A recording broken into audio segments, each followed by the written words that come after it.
Title: The Rift in Time and the Drifters. The sky was no longer the calm shade of twilight it had once been.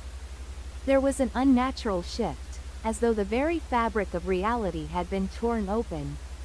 It began with a faint tremor, like the last whisper of a forgotten dream. At first, the people didn't notice life carried on in the usual rhythm, unaware that the world around them was starting to fray. But then, as though beckoned by an unseen hand, the sky rippled with strange, glowing lines. They appeared like cracks in a fragile mirror, bending and stretching across the vast expanse. Amidst the people of the quiet town of Arundel, a small group noticed the disturbances first. The air grew thick, heavy with something unknown. They gathered beneath the shadow of the rift, not knowing what it meant or where it would lead. One figure stepped forward, an old man named Elias, known for his stories about ancient legends and distant worlds. His eyes were wide, not with fear, but with something deeper. A recognition. He had been waiting for this moment all his life.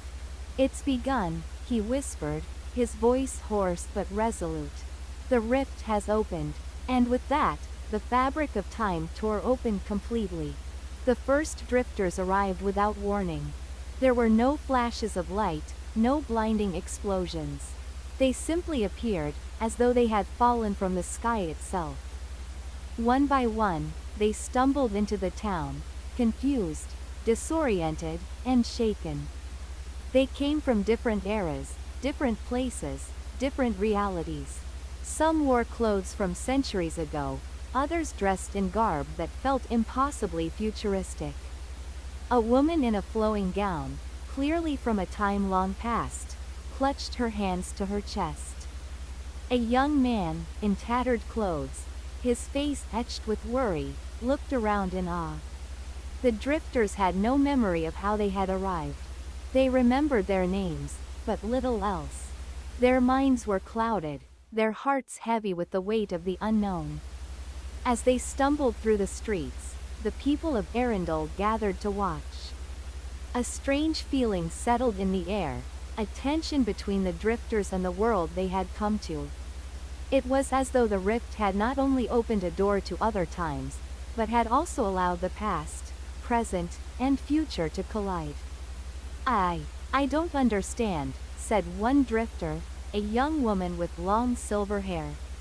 She gazed up at the rift above, her voice trembling with confusion.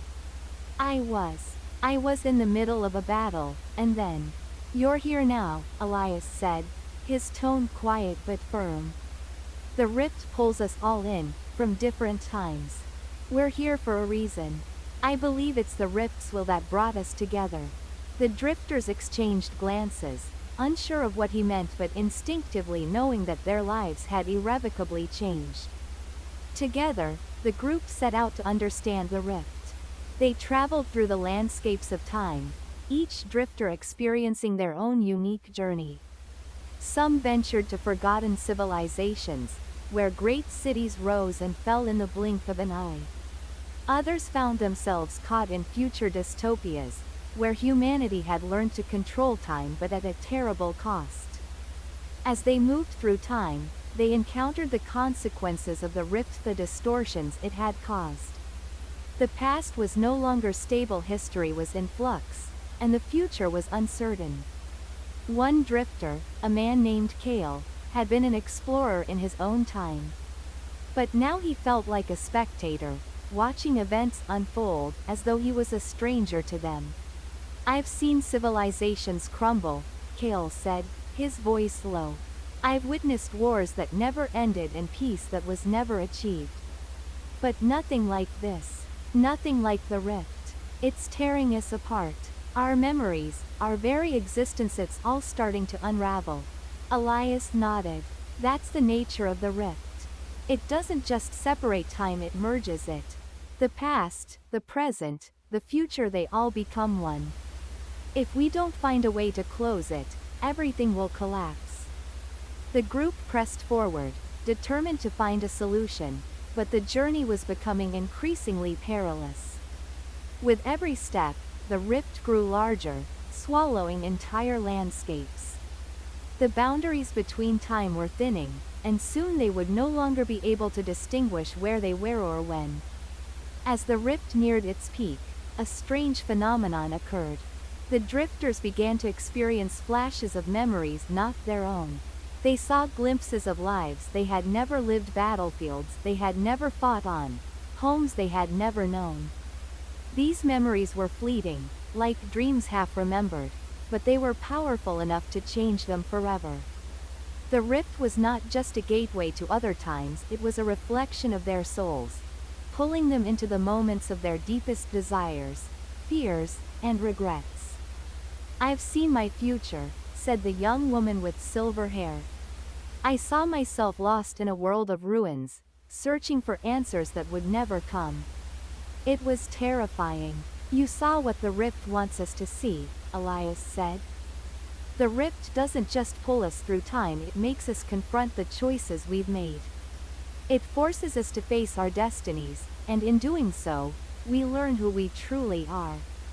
As the drifters struggled with their inner turmoil, the rift began to close. The time that had flowed freely, unrestricted, was now being drawn back into the folds of space.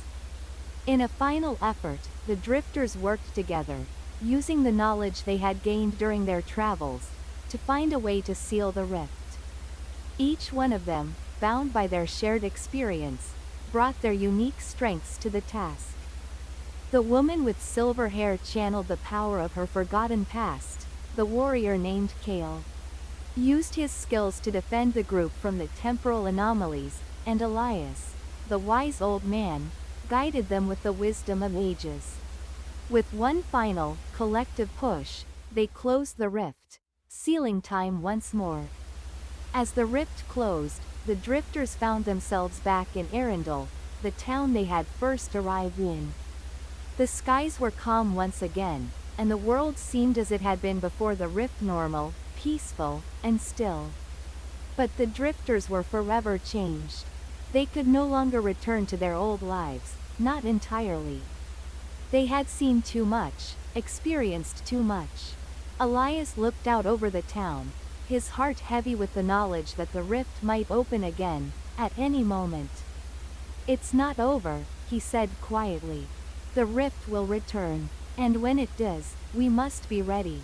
And so, they waited. The drifters, forever bound by their journey through time, stood together, watching the horizon, knowing that their paths would cross again. The rift was never truly closed, it was only paused, awaiting the next chapter in the endless flow of time. The drifters had closed the rift, or so they thought. Time had returned to its usual flow, but something lingered. A faint pulse of energy that vibrated beneath the surface of their thoughts. It was as though the rift had left an imprint on their very souls, a mark that could not be erased. Days passed, and though the town of Arundel had returned to normal, the drifters could not shake the feeling that their journey was not over. They gathered once again beneath the starry sky, their faces marked with the weight of their shared experiences. "I feel it," said the silver-haired woman, her voice soft but filled with conviction. "It's like a thread pulling at me, as if I'm being called back. The rift. It's still there, somewhere, waiting for us." Elias nodded solemnly, his weathered hands clasped tightly together. "The rift doesn't simply vanish. It leaves behind a shadow of itself. And that shadow is growing." Kale, the warrior, frowned as he gazed at the stars above. "But why? Why us?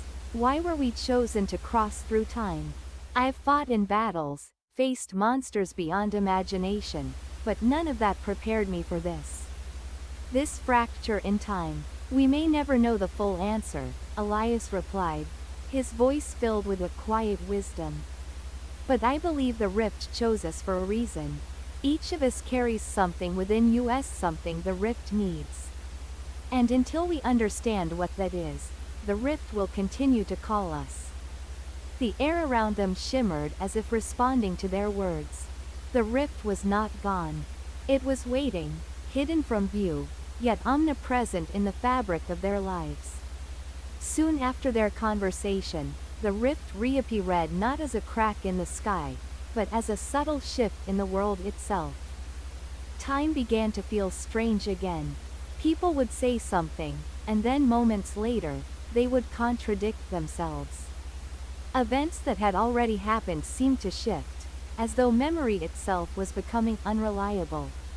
One night, as the drifters gathered once more, they found themselves in a place that seemed out of time. Altogether a vast, barren field under a sky that flickered like an old film reel. There were no stars, no clouds, just the unyielding emptiness of time's endless void. "This place," the silver-haired woman whispered. It feels like we've stepped into the very heart of the rift." Elias's gaze grew distant, as though he could see things no one else could. This is the space between moments. The place where time doesn't exist. The rift is more than just a tier, it's a doorway to every possibility. Every moment, every timeline, every outcome. And we're trapped in it. Kale's hand instinctively gripped the hilt of his sword, though there was nothing to fight here. Then what are we supposed to do? Can we ever escape it? If we're stuck here, will we ever find our way back to our own worlds? "We must understand the rift, not fight it," Elias said gently. "This space, it's the crossroads of all existence. The rift exists not just between times, but between choices. Each of us has lived countless lives, made countless decisions, and all of those possibilities converge here. Our task is not to escape it but to learn what the rift truly wants from us." As they pondered his words, the world around them began to shimmer once more. The ground beneath their feet started to shift, revealing scenes from each of their pasts. The warrior Kale saw visions of a battlefield where he had once fallen, a life he had left behind. The silver-haired woman saw herself in a forgotten kingdom, surrounded by the people she had once loved. And Elias, the wise old man, saw the countless paths he had taken over his long life, all converging into this singular moment. It was clear that the rift had not simply brought them here by chance. They were not just witnesses to time, they were the architects of it. Every moment, every life they had lived, had led them to this point. And now, they must decide what to do with that knowledge. The field before them shifted, and in the distance, a figure appeared. It was not a person, but a shadow, flickering in and out of existence, as though it were made of pure temporal energy. It was both familiar and strange, its shape ever-changing. The figure spoke, its voice echoing through the endless void. "You have come far, drifters," the figure said, its tone neither kind nor harsh. "But now comes the final choice. The rift is not just a fracture in time, it is a living thing, and it has awakened. It exists to bring balance to the flow of time. And now, it must choose. It can return to the way it was, or it can reset the course of time entirely." The drifters exchanged uneasy glances. "What does that mean?" the silver-haired woman asked, her voice trembling. "It means," the figure replied, "that the rift offers you two paths. The first, you can return to your own timelines, your own worlds, and everything will remain as it was. The rift will close, and time will resume its natural course, but you will never remember this moment. The second, you can choose to remain here, in this place between times, and reshape the future of all worlds. But in doing so, you will lose your past. Your memories, your identities, everything you once were will be erased." The drifters stood in silence, each considering the weight of the decision. "We are the rift's chosen," Elias said, his voice steady. "But we are also the ones who must decide its fate. Time has already been altered by our presence. Now, we must choose, will we return to our lives, or will we become part of something greater?" The silver-haired woman stepped forward, her eyes filled with a mixture of determination and sorrow. I've lived countless lives. I've seen the rise and fall of kingdoms. I've known love, loss, and betrayal. But perhaps this is my true purpose to help shape what comes next. Kale, too, stepped forward. I've fought for a cause I believed in, but I never truly understood what I was fighting for. Maybe this is the battle I was meant to fight.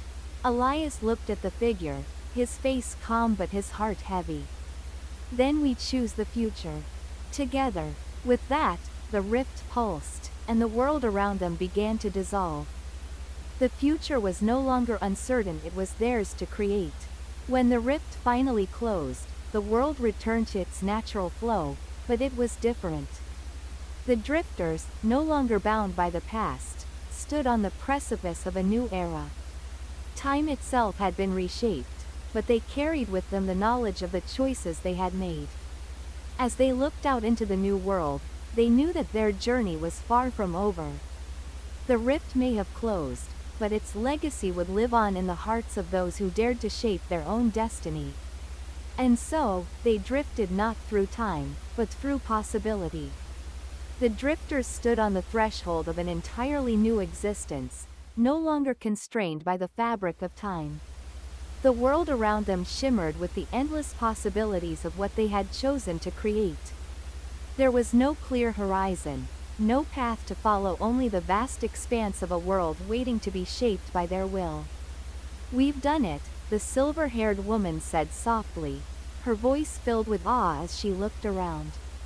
"But now, what comes next?" Elias, always the wise one, took a deep breath, grounding himself in the stillness of the moment. "Now, we must decide. We have the power to create whatever we wish, but with that power comes great responsibility. We must rebuild this world, not as it was, but as it should be." Kale clenched his fists, feeling the weight of the decision pressing upon him. "I've fought wars for kings and fought for honor. But now, we are the ones who must decide the future of everyone." It's terrifying." The silver-haired woman stepped forward, her eyes blazing with determination. "Yes, it's terrifying. But it's also the most freeing thing we could ever experience. We're no longer slaves to fate. We're no longer bound by the past. We are the architects of this world." Elias nodded, looking at the stars above. "We all have different pasts, different lives, and different experiences. But together, we have the power to weave them into something greater. A future that is not dictated by what came before, but by what we choose now." The air around them hummed, resonating with the energy of their decision. Time itself seemed to pulse, as though awaiting their next move. The drifters stood in silence for a while, allowing the weight of their words to settle.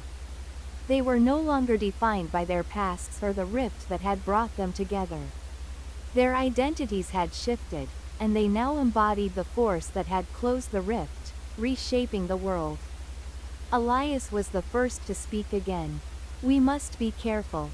The rift is no longer a singular force. It is now a part of us, within us. And if we do not guide it, it will tear this world apart just as it tore apart the one before." The silver-haired woman nodded. "Then we must find balance. We must create a world where time flows freely, where the past and future coexist without destroying each other." Kale turned towards her. "But how do we even begin? Where do we start?" Elias looked at each of them, his gaze filled with purpose. "We begin by understanding. The rift was a tear in the fabric of time. But it also revealed something we need to carry forward, the knowledge that every decision, every choice, shapes the world. The key is not to escape time, but to live with it or shape it, rather than let it shape us." The world around them began to shift in response to their words, as if the very air recognized their new role as creators. The horizon rippled, and before them appeared an expanse of landlush forests, towering mountains, and crystal-clear waters. It was a world still in its infancy, but it was theirs to form. We must lay the foundation, Elias said. We will each build something here. Something that represents our journey. Something that reflects the lessons we've learned. And as we shape this world, we will learn to understand the rift so that it may never threaten us again. The silver-haired woman smiled, stepping forward. Then let's begin. Let us build a world of our own design. Days turned into weeks, and weeks into months, as the drifters worked together to shape this new world. They carved mountains, created rivers, planted forests, and raised cities, all with the knowledge that they were not just shaping the land, but the very flow of time itself. Elias, with his wisdom, crafted a great library at the heart of the world. A place where knowledge from all timelines could be stored, a place for future generations to learn from the past without being bound by it. Kale built a great fortress on the edge of the world, not for battle, but as a symbol of protection from the chaos of uncontrolled time. He shaped the walls to be ever-changing, adapting to the needs of those who would seek shelter and safety. The silver-haired woman created a sanctuary deep in the forests. A place where the spirits of nature could thrive, and where those who sought peace could find it. Her sanctuary was a reflection of her belief that harmony between all things, time, nature, and life was the key to a balanced world. And as they worked, they felt the rift inside them slowly becoming something different, no longer a force of chaos, but a part of them, guiding their decisions, urging them toward balance. As the final structures of their new world were complete, they gathered once again beneath the stars. Time had returned, but this time, it was different. It no longer ruled them, no longer controlled their lives. They had learned to live with it, to shape it to their will. The silver-haired woman looked at the others, a sense of peace settling over her. We've done it. The rift is no longer a fracture, it is a part of us. We have become the stewards of time. Elias smiled, his eyes filled with wisdom. Yes. We have created something greater than ourselves.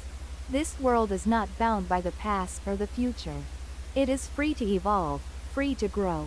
Kale nodded, his expression softening. And we are the guardians of it, not as rulers, but as protectors. We will guide those who come after us, and teach them the same lesson, that the rift is not to be feared, but understood.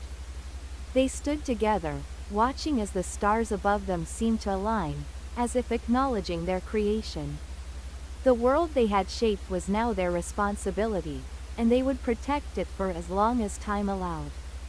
And so, the drifters, no longer lost in time, but masters of it, began their new journey. They had passed through the rift, reshaped the world, and in doing so, had become more than they ever could have imagined.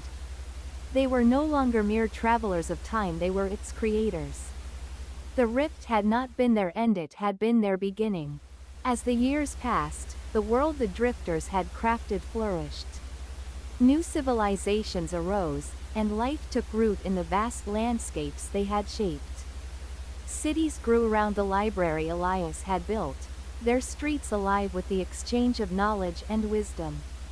The fortress Kale had constructed stood as a bastion of protection, sheltering those who sought refuge from the unknown.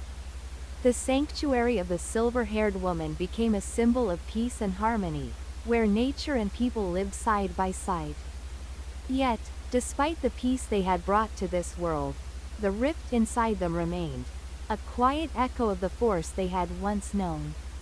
It was as if the rift had not truly disappeared, but transformed, becoming something more insidious. It was no longer a physical tear in the fabric of time, but a subtle imbalance in the flow of reality.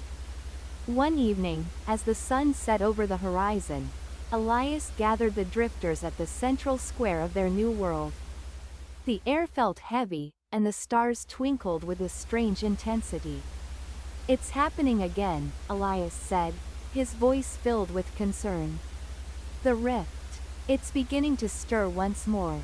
The silver-haired woman looked around, feeling the shift in the air. "I thought we had closed it." I thought we had learned to live with it. Kale's jaw tightened. We've rebuilt the world. We've shaped time to our will. Why now, after everything we've done, is it starting to unravel? Elias looked deeply into their eyes, his face grim. It's because we've done something we didn't fully understand. We created something new, yes.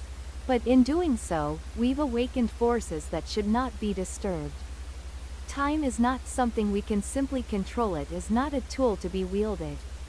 It is a force that requires balance, a force that cannot be manipulated without consequence. The silver-haired woman stepped forward, her expression resolute. Then what do we do? If we are the guardians of time, we cannot simply let it slip into chaos again. Elias paused for a long moment, his gaze fixed on the horizon. We need to find the source of this disturbance. It's as though something is out of place, like a ripple that's expanding, consuming everything it touches. We may have closed the rift before, but we didn't truly understand it.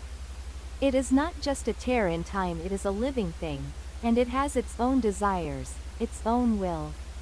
Then we go after it, Kale said firmly, his hand gripping his sword. We faced the rift once before. We can face it again. But the silver-haired woman shook her head. No, we cannot simply fight it. The rift is not a beast to be slain, it is a force to be understood. We must find a way to communicate with it, to learn what it wants. Only then can we restore balance once more. Elias nodded slowly, his wisdom guiding them. We must journey back to the heart of the rift, the place where it first began. It is there that we will find the answers. It is there that we will learn how to truly close it, or how to live with it forever. With their decision made, the drifters began their journey once more, this time, not through the fractured worlds of time, but toward the very core of the force they had helped create. They ventured deep into the heart of the world, where the land itself seemed to shift beneath their feet. The closer they came to the source of the disturbance, the more the world around them seemed to warp, as if the boundaries of time were bending once again.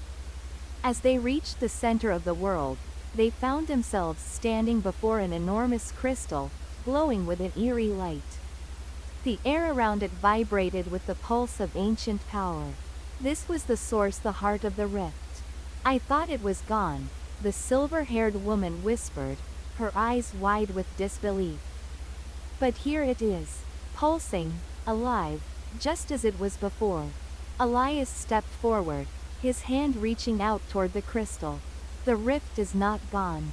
It never truly was. It's part of the world now, just as it is part of us. It is not a force to be destroyed, it is a force to be understood. As his fingers brushed against the surface of the crystal, the world around them seemed to dissolve. Time itself fractured, splintering into thousands of fragments. The drifters were no longer standing in the center of the world, they were once again floating between moments, drifting through the endless flow of time. The crystal before them pulsed brightly, and a voice, not a sound but a presence, filled their minds. It was the rift, alive and conscious. You have come again, the voice whispered, its tone both ancient and timeless. Do you seek to destroy me, or to understand me? We seek to understand, Elias said, his voice calm and steady, though his heart raced with the enormity of the moment. We created this world, but we did not fully understand the forces we were tampering with. You are not just a tear in time. You are a part of the very fabric of existence. The rift's presence shimmered, and its voice responded. You were right to shape the world, but wrong to think that time could be controlled. Time is not something to be wielded, it is a force that exists to guide, to change, to grow. You cannot bind it, for it will always find a way to escape. I am not your enemy, drifters. I am the mirror to your existence. The silver-haired woman stepped forward, her voice filled with understanding. So, you are not a threat to us. You are a part of us. But why did you awaken again? Why now? I awakened, the rift said, because you awakened me. You gave me form. You gave me purpose. And now, the balance between time and reality must be restored. The world you have created is in danger of collapsing, for it is not yet ready to hold the weight of the choices you have made. Time is patient, but it will not wait forever. Elias closed his eyes, contemplating the rift's words. Then what must we do? The rift's presence softened, as though it were offering them a choice. You must release control. Let time flow freely, without restraint. You must trust in the flow of existence and allow the world to evolve naturally. The power you wield is too great, too young. It is not yet time to shape the future. You must guide, but not control. The drifters stood in silence, feeling the weight of the rift's words. The power they had once wielded had been a gift, but it was also a burden. They could no longer hold onto the world with such certainty. They had to release their grip and allow the future to unfold, even if it was uncertain. We understand, Elias said quietly, his voice filled with resolve. We will let go. We will allow time to flow freely, and trust in the future we have created. As the drifters released their hold on the rift, the crystal before them began to fade. The air around them grew still, and time seemed to return to its natural flow. The world they had shaped was not perfect, but it was real. It was alive, and it was free. The rift, now calm, whispered one final time, remember, drifters, the greatest gift you can give is not control, but the freedom to grow. Time is not your enemy. It is your companion. And with that, the rift faded into the ether, leaving the drifters standing in the heart of the world they had shaped. The drifters returned to the world they had created, no longer burdened by the rift, but with a new understanding. They continued their roles as guardians, not as rulers, but as stewards of the world and its flow. Time was no longer something they controlled, it was something they embraced, allowed to grow, to evolve, and to guide them. The world flourished. New generations were born, and they learned from the drifters' wisdom. The cities grew, the forests deepened, and the rivers flowed. Life was not perfect, but it was real. And the drifters, with the knowledge they had gained, watched over it all, guiding, not controlling, the flow of time. For they had learned the greatest lesson of all that time was not a force to be feared, nor one to be mastered. It was simply part of the world, and it was through their acceptance of it that the true beauty of existence could unfold. Years passed, and the world the drifters had created settled into a rhythm, a harmonious dance between nature and time. But with this peace, came an awareness that they could never return to their previous lives, or even the lives they once envisioned. They were no longer just wanderers or travelers through time, they were its stewards, its shepherds. But with this responsibility, the burden of eternity pressed heavily on them. One evening, as the sun dipped below the horizon, casting a gentle glow across the rolling hills of their land, Elias sat alone on a hilltop overlooking the city that had sprung from nothing. His fingers traced the patterns in the grass below as he contemplated the years that had passed. The world was flourishing, its cities alight with the energy of the people that inhabited them, its rivers flowing with life. But he couldn't shake the feeling that something still lingered, a remnant of the rift, something unfinished. The silver-haired woman, who had come to know the world's rhythms as intimately as the trees and the stars, joined him silently. They sat together, staring at the rising moon. You think about it too, don't you? She said softly, her voice like the rustling of leaves. Elias nodded. The rift. It was only the beginning. Time itself is still a puzzle, an enigma I cannot fully understand. She smiled faintly. You're not meant to understand it all, Elias. Perhaps we were never meant to master time. We were meant to protect it, to help it grow. In the end, that was the true purpose of our journey. Elias glanced at her, his expression thoughtful. You're right. The rift showed us that we cannot control time, nor can we simply exist outside it. We are a part of it, as much as it is a part of us. And that is the beauty of it, she said, her eyes shining with the wisdom of years. We don't need to be all-knowing, or all-powerful. We simply need to be present, to guide when necessary, to protect when needed, and to trust in the natural course of things. Elias looked at her, a weight lifting from his chest.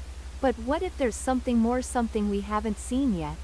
The silver-haired woman gazed out into the distance, where the land stretched endlessly before them. Perhaps, she said softly. Perhaps there is more, but the question is, does it matter? Cale, who had long since embraced his role as the world's protector, joined them. He had never been one to dwell on the past, but even he felt the deep connection between them all. He could feel their uncertainty in the air, like a silent tension that stretched across the horizon. You both think too much, Cale said with a laugh, sitting beside them. The world is perfect in its imperfection. There will always be uncertainty. There will always be unknowns. But that's what makes it beautiful. We don't need to have all the answers, as long as we have the courage to keep moving forward. Elias chuckled, shaking his head. I suppose you're right, but the uncertainty, it still lingers in my heart. That's the thing with time, my friend, Cale replied. It doesn't wait for us to understand it. It just moves forward, whether we are ready or not. And that's what we've learned. Time doesn't need to be mastered. It needs to be embraced. The three of them sat together in silence for a long while, watching the stars twinkle above them, each one a tiny glimpse into the infinite possibilities that lay beyond the horizon. As centuries passed, the drifters continued to serve as guardians of time, though their presence became more myth than fact. Their names became stories, whispered by the winds that danced across the valleys, echoed by the rivers that wound through the land. Yet, even as they faded from the memories of the people, their influence was deeply felt, woven into the very fabric of the world they had created. Elias, the wise keeper of knowledge, passed on quietly in his sleep, his spirit merging with the vast, endless flow of time he had once tried to control. The silver-haired woman, whose connection to nature was stronger than ever, lived her final days beneath the boughs of the great trees she had once nurtured.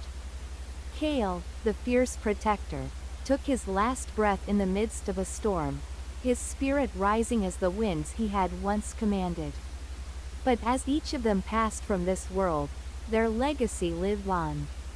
The library Elias had created remained a beacon of knowledge, open to all who sought wisdom.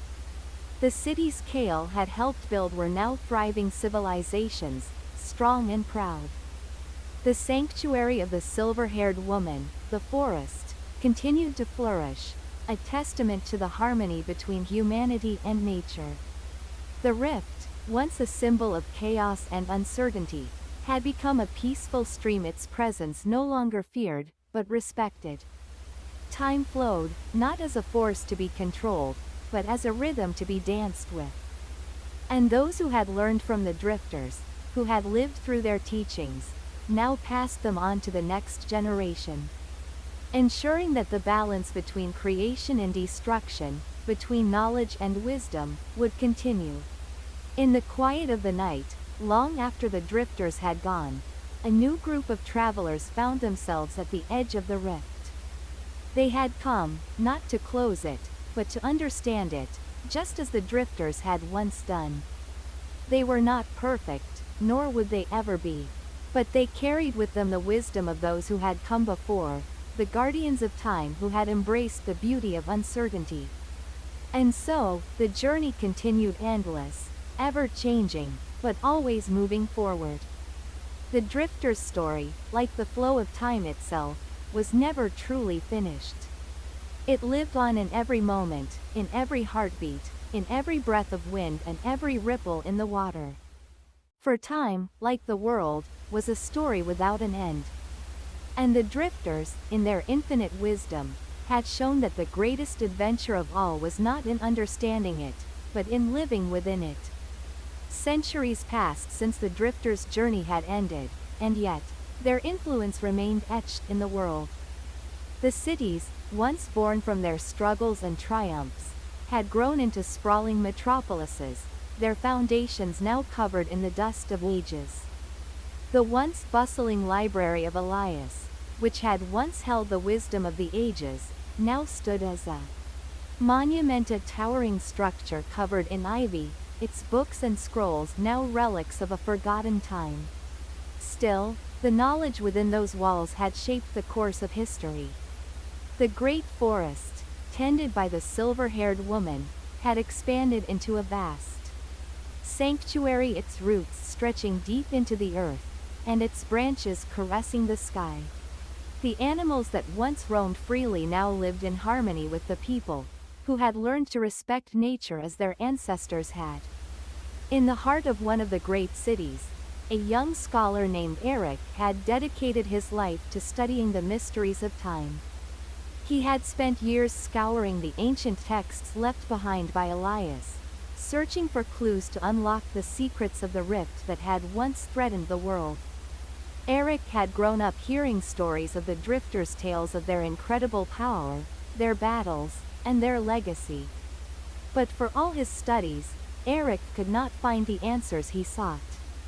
The rift, it seemed, was not a simple phenomenon that could be understood with mere knowledge. Time was not a puzzle to be solved, nor a force to be tamed. It was a living entity, fluid and unpredictable, forever slipping through the fingers of those who tried to grasp it. One evening, while poring over an ancient tome in the depths of the library, Eric stumbled upon a forgotten passage. It was a story, not of the drifters themselves, but of a journey taken by a traveler who had once sought the answers to the same questions that haunted Eric's mind.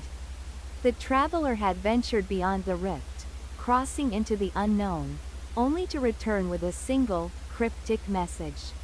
The answers lie not in the rift, but within the hearts of those who wander. Confused but intrigued, Eric set out on a journey of his own, determined to uncover the meaning of this mysterious message. He traveled far from the cities, to the ancient forests and the forgotten mountains, places untouched by time. Along the way, he met others, wanderers, travelers, and sages, each of them carrying their own piece of wisdom, their own understanding of time's flow. Through his journey, Eric began to understand. Time was not a force to be controlled, nor was it a riddle to be solved. It was a gift, a force that connected all living things, a thread woven through every moment, every breath, every heartbeat. And just as the drifters had once learned, it was not the mastery of time that mattered, but the way in which one lived within it. One evening, as Eric sat beside a quiet stream, reflecting on all that he had learned, a familiar voice reached his ears. "You've come a long way, young one." Eric turned to see a figure standing by the water's edge, a figure he recognized, though he had never met them before. It was Elias, or rather, the spirit of Elias. His face was calm, his eyes filled with the timeless wisdom that had once shaped the world. "How can this be?" Eric asked, his voice trembling with wonder. You are not of this world. Elias smiled gently. "I am but a part of the world, as you are. Time is not bound by life or death. It simply flows, and those who have learned to live within it never truly leave." Eric's heart raced as he began to understand the meaning of the drifter's legacy. The rift. It was never just a fracture in time. It was a challenge, a test to see whether we could accept time for what it is. To see if we could live in the present, without fear of the future or regret for the past. Elias nodded. "Yes. You see, the rift was not something to be closed. It was an opportunity to teach us that time is not to be feared, but to be embraced. We may not understand it, but we must live within it, as it moves, as it changes, as it heals." But how? Eric asked. How do we live with it, when it is so fleeting, so unpredictable? Elias placed a hand on Eric's shoulder. By being present. By living fully in each moment, understanding that every breath, every step, every choice is part of the great flow of time. We are but small fragments of it, and yet, we have the power to shape it with our hearts and actions. Eric felt the weight of those words sink deep into his soul. He realized that the drifter's journey had not been about understanding time in its entirety, but about learning to trust that the world would continue, regardless of the challenges they faced, and that it was in living with time, not against it, that true peace could be found. As the last light of day faded into the twilight, Eric understood. The drifters were no longer just myths or legends. They were the embodiment of time itself, constant, ever-changing, and infinitely powerful. And now, it was his turn to carry their lessons forward. With a final glance at Elias, Eric stood, ready to continue his own journey. He had learned that the answers he sought were not found in the past, nor in the future, but in the present moment, in the choices he made, and in the way he chose to live. And so, Eric's journey continued, not to find the answers to time's mysteries, but to live in harmony with it, just as the drifters had done before him. The world, ever-changing and ever-flowing, would continue its journey as well. And in the quiet moments, in the spaces between the breaths, Eric knew that the drifter's legacy would live on, whispered in the winds, reflected in the stars, and carried in the hearts of those who dared to wander the infinite path of time. For time, like the journey, was eternal, endless, and full of stories waiting to be written. Years passed, and Eric's journey brought him to places once hidden from the world. He became known among the people as a wanderer, but not just any wanderer. He was one who had seen the flow of time, embraced its wisdom, and shared it with those he met along his travels. One day, while resting in a village near the mountains, Eric met a group of travelers, each one different in their own way. One was a healer, whose hands could mend wounds both physical and emotional. Another was an artist, whose paintings brought to life the stories of forgotten times. And there was a musician, whose melodies seemed to echo the pulse of the earth itself. They had heard of Eric's journey and sought him out, each carrying their own stories, their own lessons learned from their travels. As they sat by a campfire, sharing their experiences, Eric realized something profound. You all understand, Eric said, looking at the faces around him, that time is not just a linear path. It is a circle, a dance, something that connects us all, in ways we can never truly fathom. And yet, it is our actions, our choices, that leave the marks upon it. The healer nodded, her eyes filled with the quiet wisdom of one who had seen many lives come and go. Yes, she said, every life, every choice, ripples through time. We may not see the effect immediately, but it echoes, sometimes for generations. The artist, gazing at the stars above, added, just like the stories we create, the paintings we leave behind. They capture a moment, a feeling, a piece of time. They live on long after we're gone, reminding others of what was, and what could be. And the music we play, said the musician, his fingers gently strumming his instrument, is a reminder that time is not just something we measure. It is something we experience, something we feel in our hearts. It's in the rhythm of our steps, the melody of our breath. Eric smiled, the weight of his own realization settling over him like a gentle wave. Perhaps, this is the true answer, he said. It's not about understanding time, or mastering it. It's about living within it, fully present in each passing moment, letting it shape us and shaping it in return. They sat together in the quiet of the night, watching the fire flicker and fade, as the first light of dawn began to paint the sky. In that moment, Eric knew that his journey was not one of seeking answers, but one of sharing the lessons he had learned, of connecting with others who walked similar paths. As the years continued to pass, Eric returned to the cities where the drifters had once walked. He returned to the library of Elias, now a place of pilgrimage for those seeking knowledge, not just of the past, but of the future. The forest, once tended by the silver-haired woman, had grown into a sacred sanctuary, its trees standing tall like ancient guardians of time. Their roots entwined with the earth, their branches reaching for the stars. Eric stood at the edge of the forest, gazing at the world that had blossomed from the efforts of the drifters. He could feel their presence still, their lessons lingering in the very air. He walked to the heart of the forest, where the great tree that the silver-haired woman had once nurtured still stood. It was a symbol of the harmony between humanity and nature, a reminder of the balance the drifters had fought to preserve. Eric placed his hand on the tree's trunk, feeling its steady pulse, as if the world itself was breathing. In that moment, he understood. The drifters' journey had not been one of victory or conquest. It had been a journey of connection, a connection to the past, to the present, and to the future. They had shown that time was not a force to be controlled, but a gift to be embraced.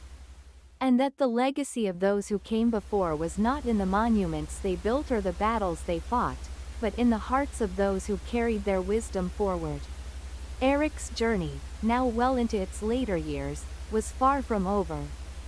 As time continued its endless flow, he continued to wander, not in search of answers, but in search of connections.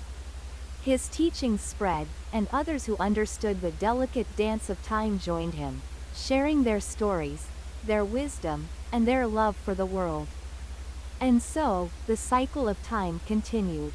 Those who walked before him, the drifters, remained eternal in their lessons, their story passed down through the generations. The rift, once a terrifying wound in time, had healed, not through force or knowledge, but through acceptance. Time, with all its uncertainties, continued to flow, shaping the lives of those who dared to embrace it. The wanderers, the guardians, the dreamers, and the artists, they all had a role to play in this ever-moving world. And Eric, like the drifters before him, understood that his journey, too, was part of something far greater than himself.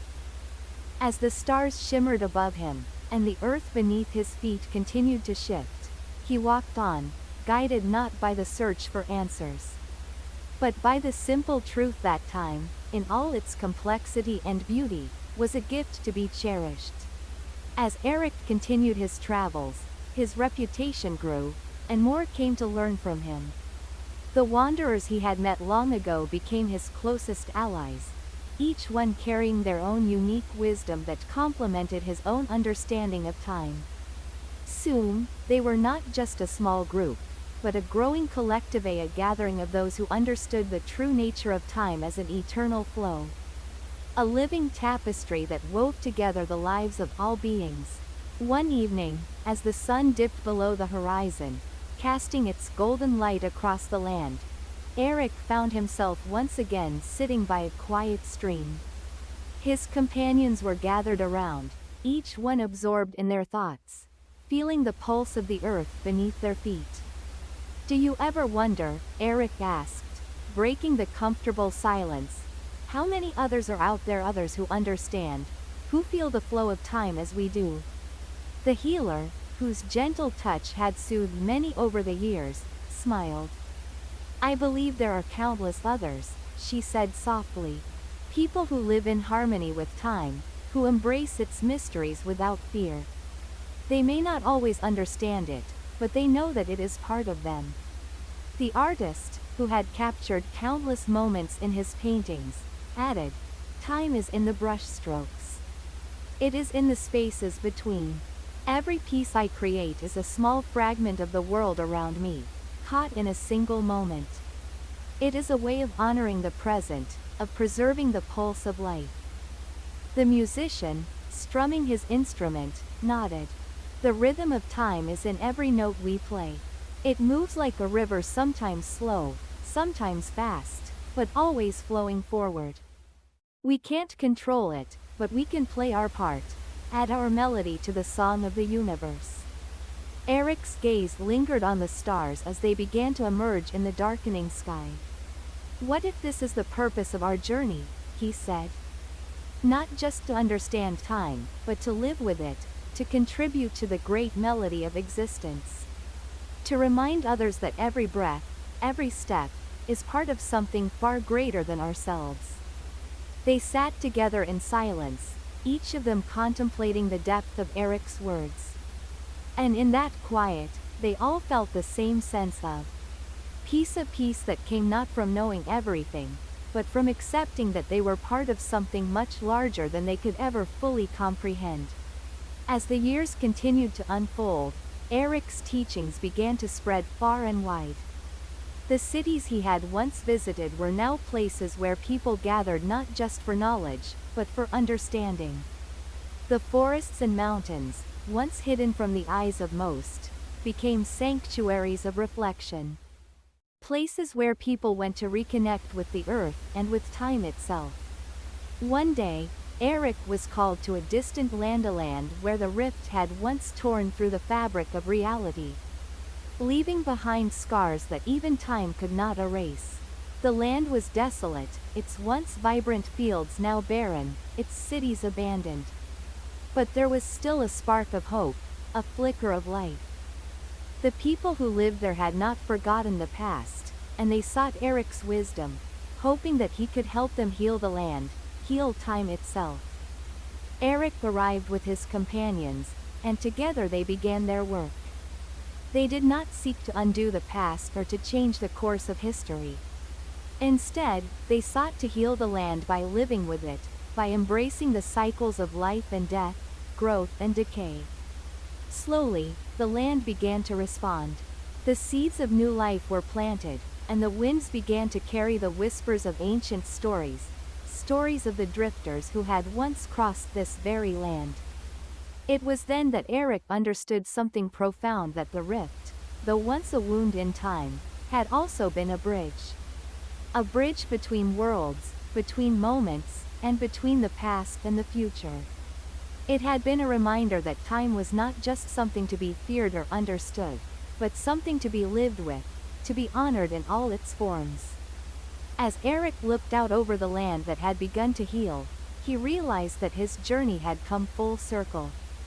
The wanderers, his companions, had each found their own purpose, their own way of contributing to the great melody of life. The healer had helped countless lives find peace. The artist had created a legacy of beauty that would endure for generations. And the musician's songs had become anthems of hope. And Eric, in his own way, had become a bridge just as the rift had been. He had become a vessel for the wisdom of the past, a guide for the present, and a beacon for the future. But above all, he had learned that his journey, and the journey of those who had come before him, was not one of endings, but of continuity. Time would continue to flow, as it always had, and Eric knew that his role was not to hold back the tide, but to ride its currents, to move with it, and to help others do the same. As the stars twinkled above, he stood beside the quiet stream once more. The wind rustled through the trees, carrying with it the sound of an ancient song, the song of eternity, of all those who had come before and all those who would follow. It was a song that would never fade, never end. And so, Eric walked on his steps light, his heart full, and his soul at peace. The journey would never end, for time was infinite, and all those who lived with it would forever be part of its endless dance.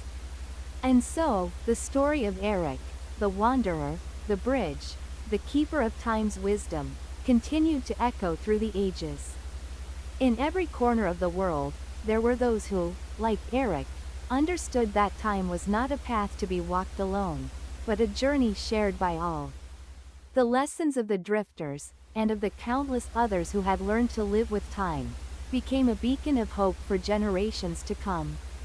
As the centuries passed, the name of Eric became legend, a part of the timeless song that reverberated through the ages.